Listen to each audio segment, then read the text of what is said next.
तर नमस्कार शेतकरी मित्रांनो, आणि PM किसान योजनेअंतर्गत काही महत्त्वपूर्ण अपडेट्स आपल्याला मिळालेले आहेत. आणि ते अपडेट्स म्हणजेच की शेतकरी बांधवांच्या बँक खात्यात आपल्याला पैसे जमा होणार आहेत. त्याची तारीख, जो काही 18वा हप्ता आपल्याला जमा होणार आहे त्याची तारीख सरकारने फिक्स केलेली आहे आता.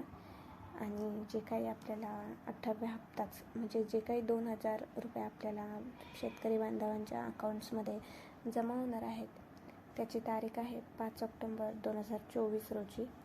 आणि आता काही लोक म्हणतील की ह्याचा काय पुरावा आहे, तर ह्याचा पुरावा आहे की आपल्याला PM किसान योजनेच्या वेबसाईटवर जायचं आहे आणि तिथे खाली यायचं आहे.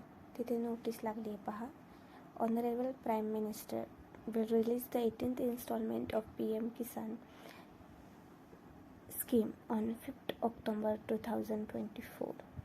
म्हणजेच आपल्याला सरकार आपल्याला 18th इन्स्टॉलमेंट म्हणजेच 18वा हप्ता आपल्या बँक खात्यात 5 ऑक्टोबर 2024 रोजी जमा करणार आहेत. धन्यवाद मित्रांनो. जय हिंद, जय महाराष्ट्र.